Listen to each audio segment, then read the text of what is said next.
एक बार महात्मा गांधी जी टर्बन और प्रिटोरिया के बीच में यात्रा कर रहे थे। ये दोनों गाँव अपने साउथ अफ्रीका में आते हैं। तो उस दौरान क्या होता है कि वो जिस सेकंड क्लास के डिब्बे में बैठे हुए थे, उनके सामने वाली सीट पे 2 अंग्रेज बैठे हुए थे। तो महात्मा गांधी जी जो है वो उस ट्रेन में यात्रा कर रहे थे।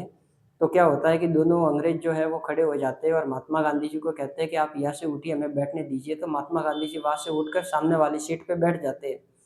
अंग्रेज वापिस सामने वाली सीट से भी महात्मा गांधी जी को खड़ा करते हैं और वो कहते हैं कि ये हमारी जगह है। तो महात्मा गांधी जी वहाँ से उठ के दूसरी जगह जाके बैठ जाते हैं।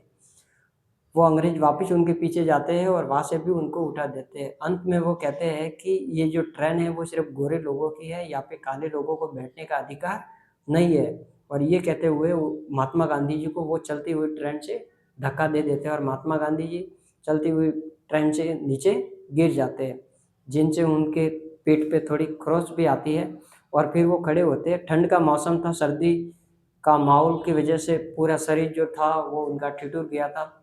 अ, धोती पहनी हुई थी। तो महात्मा गांधी जी खड़े हुए और फिर वो बोलते हैं कि आपने तो सिर्फ़ मुझे ट्रेन से निकाला है, मैं तुम्हें पूरे भारत से ही निकाल दूँगा।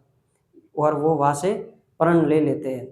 इस प्रकार से फिर वो पूरी रात उस ठंड में ठिठुरते रहते हैं और फिर उनकी कोई सहायता नहीं करता। और फिर अंत में उन्होंने काले और गोरे लोगों का एक आंदोलन की शुरुआत उन्होंने साउथ अफ्रीका से की। लेकिन जब ये बात गोपाल कृष्ण गोखले को, जो उनके राजनीतिक गुरु हैं, उनको भारत में पड़ती है, तो वो कहते हैं कि जो काम आप साउथ अफ्रीका में कर रहे हो, वो काम आप अ, मतलब जो काम आप साउथ अफ्रीका में कर रहे हो, वो काम आप भारत में आके कीजिए। तो महात्मा गांधी जी फिर वो क्या होता है कि वो वहाँ से भारत आ जाते हैं और भारत में उन्होंने भेदभाव से संबंधित जो आंदोलन थे, वो चलाए और फिर भारत में उन्होंने आज़ादी के खिलाफ और किसानों से संबंधित बहुत से आंदोलन, धरना प्रदर्शन भी किया।